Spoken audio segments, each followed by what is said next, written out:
Mhm. The other part is the tongue, as you see, the roof of the mouth is the floor of the nasal cavity. And so many times we see that that bone is high and vaulted because the tongue sits low. And so the muscles of the cheek over time press against that maxilla, causing it to peak upward, which then takes up space in the nasal cavity and causes the bone of the nose to become deviated. So then you go have surgery to fix your deviated septum, but you haven't solved the problem, which is the tongue is not up in the roof of the mouth, shaping out the airway. So we see that with a lot of kids that, they're all stuffy and their mouth breathing as they're kids, their teeth fall out, their adult teeth come in and they come in all crowded and crooked.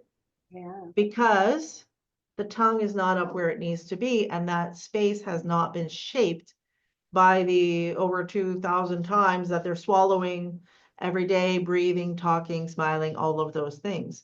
So that becomes an issue. The other thing, let's see, okay. So the other thing is that at nighttime, if we're not careful and that tongue is weak and it sits low, when you go to sleep, it's just going to fall back and occlude that space. And then you're going to be snoring. You're going to be waking up during the night with sleep apnea, or maybe you don't wake up.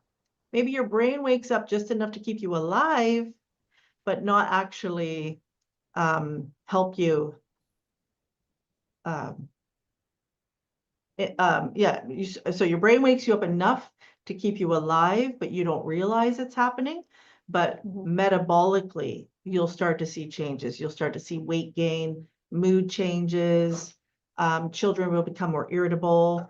You and I both talked about how when we're tired, we actually have more energy. Well, when that's a child who doesn't get enough sleep and is tired, what do we call that? We call that ADHD. Yeah. And then we put them on medication to stimulate them further. So, so airway is a huge issue.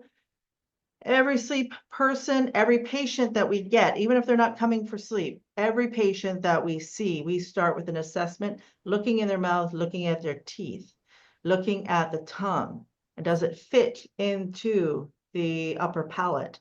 And people, even right now, they can just take their phone, put the camera on, and have a look.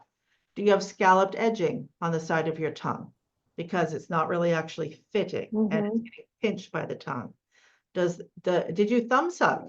Is your palate shaped to your thumb as opposed to your tongue?